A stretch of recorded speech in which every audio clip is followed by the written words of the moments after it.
যে অনেকক্ষণ ধরে দাঁড়িয়ে আছে। আমি দরবারে পাকের একজন নগণ্য খাদেম হিসেবে, আমার আব্বাজান ডাক্তার সৈয়দ দিদারুল হক মেজভান্ডারীর একজন অনুপযুক্ত ছাত্র হিসেবে, উনি যে শিক্ষা, যে সবক, যে তালিম, যে তরবিয়ত পিতা হিসেবে, শিক্ষক হিসেবে, মুর্শিদ হিসেবে, পথ প্রদর্শক হিসেবে আমাদেরকে দেওয়ার চেষ্টা করেছেন, আমি তার অনুপযুক্ত সন্তান হিসেবে কতটুকু ধারণ করতে পেরেছি আমি জানি না। তবে আমি হুজুর গৌসুল আজম মেজভান্ডারীর কাছে তার দয়ার নজর কামনা করি। সেই শিক্ষার আলোকে এই দরবারের খাদেম হিসেবে সেই দায়বদ্ধতার জায়গা থেকে উম্মার প্রতি কিছু বার্তামূলক কিছু কথা বলার আমি চেষ্টা করব, যদি গৌসুল মেজভান্ডারীর দয়ার নজর আমার উপর আপতিত হয়। আমি প্রথমত আপনাদের মনোযোগ আকর্ষণ করতে চাই, আজকের যেই সোহাদায়ে কারবালার মাহফিল, আহলে বায়তে রাসূলের স্মরণে সোহাদায়ে কারবালার এই মাহফিল আজ এরকম বৃহৎ পরিসরে উদযাপিত হচ্ছে, সেই প্রেক্ষাপটটা আমি আপনাদের সামনে একটু তুলে ধরতে চাই। আপনারা যারা দরবারের সাথে সম্পৃক্ত আছেন, আপনারা নিশ্চয়ই অবগত আছেন যে আহলে বায়তের জিকির শুধু আজকে হচ্ছে না, আল্লাহর প্রতিটি ওলির দরবারে ১৫০০ বছর ধরে আহলে বায়তের তাজকিরা চলছে। হুজুর গৌসুল আজম মেজভান্ডারীর ইবাদত গাহে প্রতি বছর আহলে বায়তের স্মরণে এই মাহফিলটি উদযাপিত হতো। এমনকি যখন গৌসুল আজম মেজভান্ডারীর রওজা শরীফ ২০০৬ সালে পুনর্নির্মিত হয়, আমার আব্বাজান সেই স্থাপত্য নকশাকারী ইঞ্জিনিয়ারের সাথে পরামর্শ করে ৫টি খোলা কোরআন গৌসুল আজম মেজভান্ডারীর রওজায়ে মুকদ্দাসের উপরে সংযোজন করেন। গৌসুল আজম মেজভান্ডারীর এই মুকদ্দাস রওজা এই আসমান এবং জমিনকে এলান করছে, আমার গৌসুল আজম মেজভান্ডারী এলান করছে, দেখো যদি দুনিয়া এবং আখিরাতের বাদশা হতে চাও, আহলে বায়তের রাসূলের পায়ের ধুলাকে নিজের মাথার তাজ বানিয়ে ফেলো। আমার গৌসুল আজম মেজভান্ডারী হুজুরে পুর নূর মাওলা আলী, মা ফাতেমাতুজ জাহরা, ইমাম হাসান, ইমাম হুসাইনের নিদর্শন স্বরূপ ৫টি খোলা কোরআনকে তার রওজায়ে মুকদ্দাসে মাথার উপর ধারণ করে আহলে বায়তের শান ও আজমতের এলান করছেন। যখন মুসলমান মুসলিম উম্মার মধ্যে সমস্ত মুমিনগণের মাওলা, আমার নবীর ওয়াসি সাইয়্যিদুশ শাবাব ফিল আহলিল জান্নাহ হাসনাইনে কারিমাইনের সম্মানিত পিতা মাওলা আলীর শান আজমতের উপর কালিমা লেপনকারী তহমত যখন প্রকাশিত হলো, তখন আমাদের মুর্শিদ কেবলা আমাদেরকে নির্দেশ দিলেন, আমাদেরকে উদ্দীপনা দিলেন, আমাদেরকে প্রেরণা করলেন যে আমাদেরকে আরো বৃহৎ পরিসরে আহলে বায়তের তাজকিরার ইন্তজাম করতে হবে, যাতে আমাদের সন্তানদের অন্তরে এই উম্মার জন্য সবচেয়ে মূল্যবান তালিম আহলে বায়তের মুআদ্দাতের নিয়ামত আমরা ঢেলে দিতে পারি। আমরা সেই লক্ষ্য এবং উদ্দেশ্যকে আমাদের ভিতর এবং বাহিরে ধারণ করে আজ আহলে বায়তের স্মরণে এই জিকিরের আয়োজন করেছি, এই মজলিসকে সাজিয়েছি। আল্লাহ পাক আমাদের ভুল ভ্রান্তি ত্রুটি বিচ্যুতির দিকে তাকিয়ে নয়, বরঞ্চ আমাদের মুর্শিদ এবং আমাদের অন্তরে আল্লাহর রাসূলের আহলুল বাইতের গোলামীর সেই ইরাদার দিকে তাকিয়ে আমাদের প্রত্যেককে যেন দুনিয়া কবর হাশরে আহলে বাইতের গোলাম হিসেবে কবুল করেন। প্রিয় উপস্থিতি, খুব দীর্ঘ বক্তব্যের সুযোগ নেই, আমি কোরআনে পাকের একটি আয়াতের দিকে আপনাদের মনোযোগ আকর্ষণ করব। সূরা হিজর আয়াত নম্বর ৯। আল্লাহ যুল জালাল বলছেন যে এই পবিত্র কোরআন আমি নাজিল করেছি এবং আমি এই সংরক্ষণকারী। আমার আল্লাহ যুল জালাল কোরআনকে কিভাবে সংরক্ষণ করছেন, আমি এক গুনাহগার গোলাম আমার উপলব্ধির জায়গা থেকে কিছু কথা বলবো। হুজুরে নূর সাল্লাল্লাহু আলাইহি ওয়াসাল্লামের হাদিস আমরা প্রত্যেকে শুনেছি, পড়েছি, জেনেছি। আমার নবী এই উম্মাহকে লক্ষ্য করে বলছেন, আমি তোমাদের জন্য দুটি ভারী বস্তু রেখে যাচ্ছি। আপনারা কি এই হাদিসটা শুনেছেন? আপনারা শুনেছেন? সেই দুটি ভারী বস্তু আসমান থেকে জমিন পর্যন্ত আল্লাহর রজ্জু হিসেবে কাজ করবে। এর একটি আল কোরআন এবং দ্বিতীয়টি আমার নবীর আহলুল বাইত। প্রশ্ন হচ্ছে, আমাদের আল্লাহ এক, আমাদের নবী এক, আমাদের দ্বীন এক, আমাদের ধর্ম এক। আমার নবী এই উম্মার জন্য আল্লাহর রজ্জু স্বরূপ এই দুইটি বস্তু কেন দিয়ে গেলেন? আমরা আল্লাহর ওলির দরবারের যারা গোলামিতে নিয়োজিত আছি, আমরা মনে করি আমাদের নবী আমাদের হেদায়েতের রাস্তাকে সুগম রাখার জন্য কুরআনুল কারীমের পাশাপাশি আহলে বায়তের রাসূলকে আল্লাহর রজ্জু হিসেবে এই কারণে দিয়ে গেছেন, কারণ মুসলমান যদি নিজে নিজে কোরআন পড়তে চায় সে বিভ্রান্ত হতে পারে কিনা? একটু কনফিউজ হয়ে গেছেন মনে হয়। কারবালার জমিনে যখন ইমাম হোসেন আলাইহিমুসসালাম রাদিয়াল্লাহু তাআলা আনহুকে এবং তার পরিবার স্বজনকে কতল করা হচ্ছিল, যারা করছিল তারা কি মুসলমান নামধারী ছিল না কাফের ছিল? তারা কি মুসলমান নামধারী ছিল না মুশরিক ছিল? তাদের লেবাসে কি ইসলামের লেবাস ছিল কিনা? তাদের মধ্যে আজান ছিল কিনা? তাদের মধ্যে নামাজ ছিল কিনা? তাদের মধ্যে হাফেজে কুরআন ছিল কিনা? তাদের জবানে কুরআনের আয়াত ছিল কিনা? তাদের মাঝে দ্বীনের সমস্ত উপাদান ছিল? যেটা ছিল না সেটা হচ্ছে আমার নবীর আহলুল বাইতের দামান ছিল না। সেই জন্য তাদের নামাজও বাতিল, তাদের আজানও বাতিল, তাদের কুরআনও বাতিল, তাদের সমস্ত কিছু বাতিল। এই জন্য আমার নবী কুরআনের পাশাপাশি কুরআনের তালিম, কুরআনের হাকিকি তালিম দেওয়ার জন্য শিক্ষক হিসেবে তার আহলুল বাইতকে নিয়োজিত করেছেন। মওলা আলীর একটা কালাম আমাদেরকে এই বিষয়টা বুঝতে সাহায্য করবে। আমার মওলা আলী বলছেন, আনা কুরআনুন নাতি। একটি প্রেক্ষাপটে তিনি এই বক্তব্য দিয়েছিলেন। তিনি বলছেন, আমি আলী, আমি জীবন্ত কুরআন, আমি সবাক কুরআন, আমি কথা বলা কুরআন। যখন মওলা আলী জন্মগ্রহণ করলেন কাবা ঘরের অভ্যন্তরে, আমার নবী যখন মওলা আলীকে দেখতে গেলেন, মওলা আলীকে কোলে নিয়ে আমার নবী তার নবুয়তের জিব্বা মুবারক মওলা আলীর জবানে দিতেন। মওলা আলী সেই জিব্বা লেহন করে কোরআনের সমস্ত হাকিকত তার কলবে ট্রান্সফার করে নিলেন। এই জন্য আমার মওলা আলী এই কায়নাতের মধ্যে আমার মওলা আলী এলান করতে পেরেছিলেন যে তোমরা যে গ্রন্থটা দেখতে পাচ্ছ সেটা নিষ্প্রাণ কোরআন, সেটা নির্জীব কোরআন। আমি মুস্তাফার আলী, আমি কুরআনুন নাতিক, আমি সবাক কোরআন, আমি জিন্দা কোরআন। তাই কুরআনের হরফ, আমার কথাটা একটু মনোযোগ দিয়ে শুনবেন, মনোযোগ আছে? কুরআনের হরফ, টেক্সচুয়াল কোরআন, কিতাবের মধ্যে কুরআনের হাকিকত আহলে বাইত রাসূলের কলবের মধ্যে। কুরআনের হরফ শিখতে হলে আলেমের কাছে যেতে হবে, কুরআনের হাকিকত বুঝতে হলে আলীর দ্বারস্থ হতে হবে। তাই প্রিয় উপস্থিতি, আজ আহলে বাইতে রাসূলের জিকির করলে, আহলে বাইতে রাসূলের শানে মাহফিল করলে খুব কমন একটা অভিযোগ এবং তহমত আমাদেরকে মাথায় পেতে নিতে হয়, সেটা হচ্ছে শিয়া হয়ে গেছে। হতে হয় কিনা? মানুষ তহমত দেয় কিনা? কারা দেয়? খ্রিস্টানরা দেয়, ইহুদিরা দেয়, সনাতনীরা দেয়, বুদ্ধিস্টরা দেয়।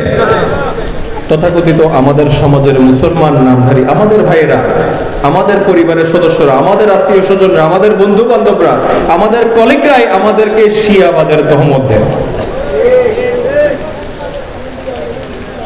এখানে আরেকটি বিষয় বোঝা জরুরি।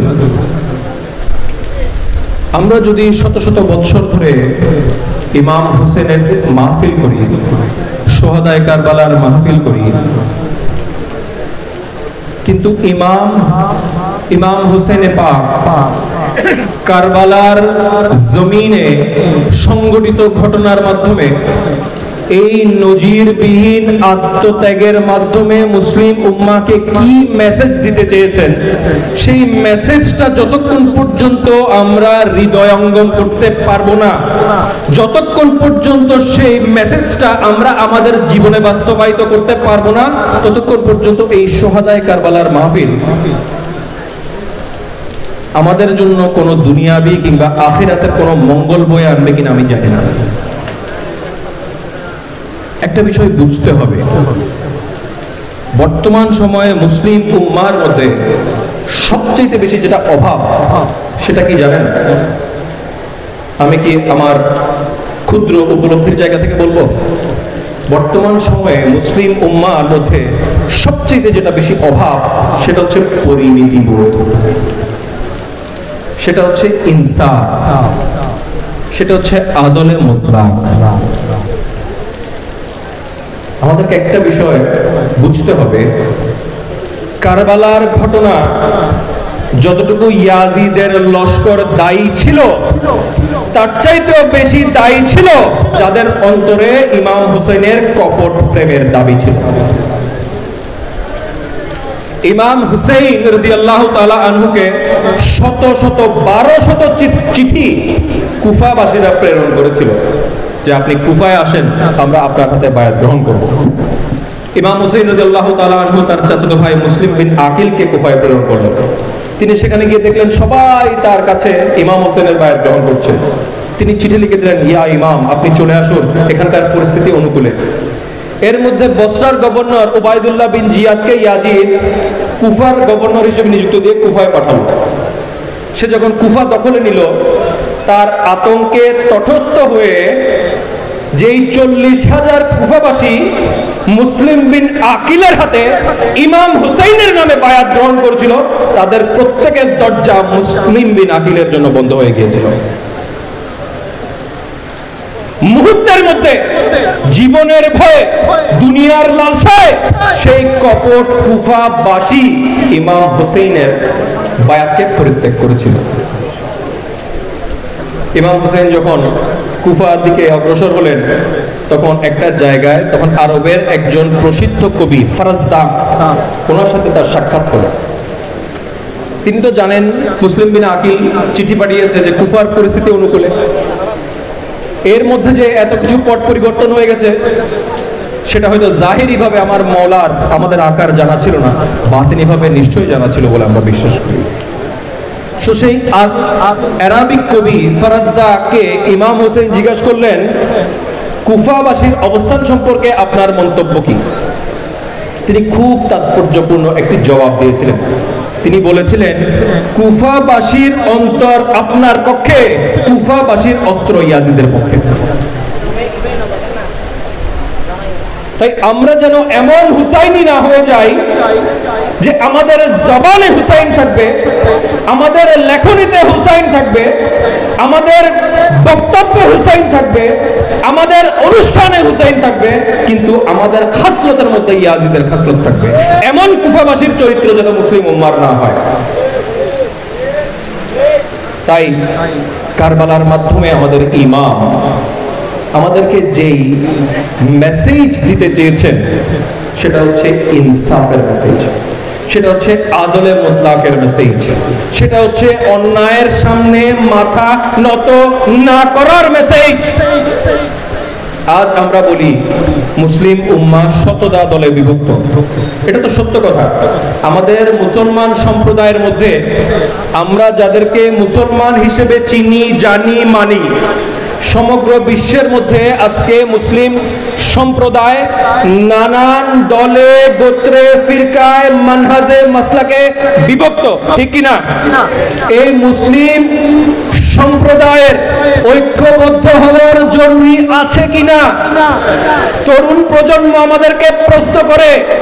সেটা কি যেটা এই মুসলিম উম্মাহকে ঐক্যবদ্ধ করতে পারে? এই প্রশ্নের জবাব খোঁজা জরুরি কিনা? এই প্রশ্নের জবাব খোঁজা জরুরি কিনা? এই প্রশ্নের জবাব খোঁজার আগে আমাদেরকে বাস্তবতাটা একটু অ্যানালাইসিস করতে হবে। মুসলমানদের মধ্যে যত ফিরকা আছে, প্রিয় উপস্থিতি, আমি জানি আপনাদের অনেক কষ্ট হচ্ছে। আমার বক্তব্যের এই অংশটা একটু মনোযোগ দিয়ে শুনবেন। রাজি আছেন? মুসলিম সম্প্রদায়ের মধ্যে যতগুলো দল উপদল আছে, এই দল উপদলগুলোকে আমরা দুইটা ভাগে মোটা দাগে ভাগ করতে পারি। আমি কাউকে সঠিক বেঠিক জান্নাতি জাহান্নামী বলার অধিকার রাখি না, কিন্তু মুসলিম উম্মাহ আজকে যে শত দলে বিভক্ত, এই সমস্ত দলকে আমরা দুইটা মোটা দাগে ভাগ করতে পারি। একটা দল যারা মূল ইসলামের হাকিকত না জানার কারণে বিচ্যুত হয়ে যাচ্ছে, আছে কিনা? ইসলামের হাকিকি ধারা না জানার কারণে, মেসেজ তাদের কাছে না পৌঁছার কারণে তারা বিভিন্ন ভ্রান্ত আকীদার সাথে যুক্ত হয়ে যাচ্ছে। আবার মুসলিম সম্প্রদায়ের মধ্যে এমন কিছু গোত্র আছে, এমন কিছু দল আছে, এমন কিছু টিম আছে যারা ইসলামের দর্শনকে ধারণ করে না, যারা ইহুদি নাসারাদের গুপ্ত এজেন্ডা বাস্তবায়নের জন্য মুসলমানদের ভেতর লোকে ফাটল ধরানোর জন্য কাজ করে কিনা?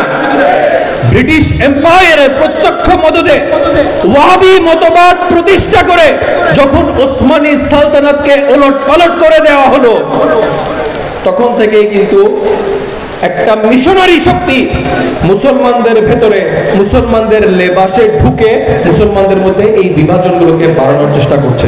আপনারা দেখবেন মুহররম মাস আসলে শিয়া সুন্নি যে বিষয়গুলো 1400 বছর ধরে রিজলভ সমাধানকৃত বিষয়, এগুলোকে মুসলিম উম্মার সামনে এনে তরুণ প্রজন্মের আবেগকে সুরসুরি দিয়ে শিয়া সুন্নি বিভিন্ন মানহাজ মাসলাকের মধ্যে দ্বন্দ্বটাকে আগুনের ফুলকির মতো বাড়িয়ে দেওয়া হয় কিনা?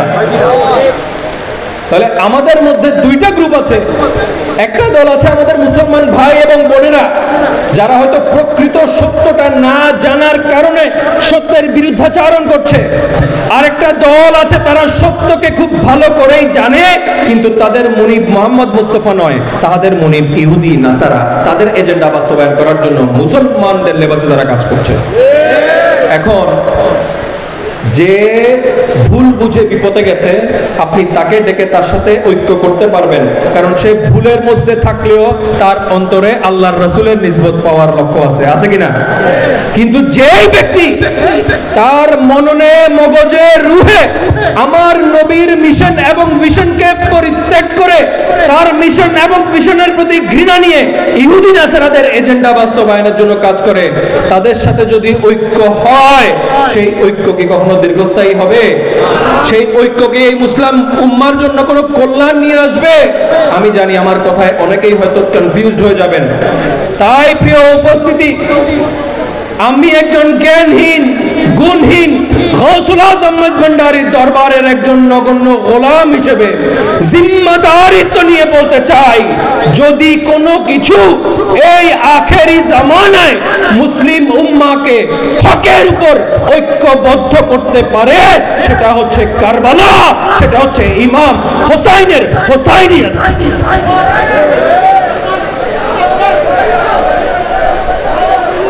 মওলা আলী সম্পর্কে একটা ইন্টারেস্টিং হাদিস আছে। আপনারা কি বিরক্ত হয়ে যাচ্ছেন? আপনাদের কষ্ট হচ্ছে? আমার ইমাম হুসেন এবং হাসান মওলা আলীর অংশ কিনা? মওলা আলীর অংশ কিনা? মওলা আলীর ওয়াজুদের হিস্সা কিনা? আমার মওলা আলী সম্পর্কে আমার নবীর খুব ইন্টারেস্টিং একটা হাদিস আছে, এটা আপনারা শুনেছেন।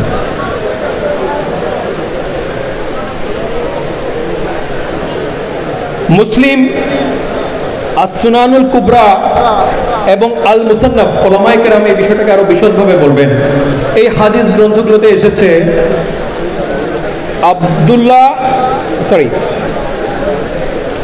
হুজুরে নূর সাল্লাল্লাহু আলাইহি ওয়াসাল্লাম বলছেন, মওলা আলীকে কেউ ততক্ষণ পর্যন্ত ভালোবাসবে না যতক্ষণ পর্যন্ত না সে মুমিন হবে, এবং মওলা আলীকে ততক্ষণ পর্যন্ত কেউ ঘৃণা করতে পারবে না, তার প্রতি বিদ্বেষ রাখতে পারবে না যতক্ষণ পর্যন্ত না সে মুনাফিক হবে। অর্থাৎ আলীর মুহাব্বত ঈমান, আলীর বিদ্বেষ নিফাক। কার এলান? আমার এলান, কোন মৌলবীর এলান, কোন মৌলানার এলান, কোন পার্থিব লিডারের এলান, সাইয়্যিদুল মুরসালিন শফিউল মুজনিবিনের এলান। তাই মওলা আলীর হিস্সা ইমাম হাসান এবং হুসাইনের প্রতিও কোন মুনাফিক কখনো মহব্বত রাখতে পারবে না, প্রেম রাখতে পারবে না। এই জন্য যখন হুসাইনিয়তের উপর ভিত্তি করে মুসলিম উম্মাহ ঐক্যবদ্ধ হওয়ার চেষ্টা করবে, তখন মুনাফিকরা অটোমেটিক বাদ পড়ে যাবে। আল্লাহ আযুল জালাল শুধুমাত্র জবানে নয়, শুধুমাত্র বক্তব্যে নয়, শুধুমাত্র আমাদের লেখনীতে নয়, আমাদের জীবনের প্রতিটি মুহূর্তে হুসাইনিয়তকে ধারণ করে জীবন নির্বাহ করার তৌফিক আতা করুন। এখন একটা ইম্পর্টেন্ট মেসেজ। এই একবিংশ শতাব্দীর মুসলিম উম্মাহ, আমাদের পড়াশোনা নাই, আমাদের একাডেমিক চর্চা নাই, বিভিন্ন পশ্চিমা সংস্কৃতি আমাদেরকে আমাদের ইতিহাস, ঐতিহ্য, লিগেসিকে ভুলিয়ে দিচ্ছে। আমরা একটা কনফিউজড, জ্ঞানের চর্চাহীন আমরা প্রজন্মতে পরিণত হচ্ছি। তাহলে আমাদের উপায় কি? আমাদের করণীয় কি?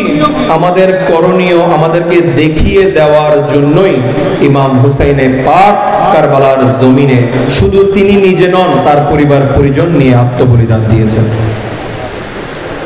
একটা কথা বলে আপনাদেরকে শেষ করব।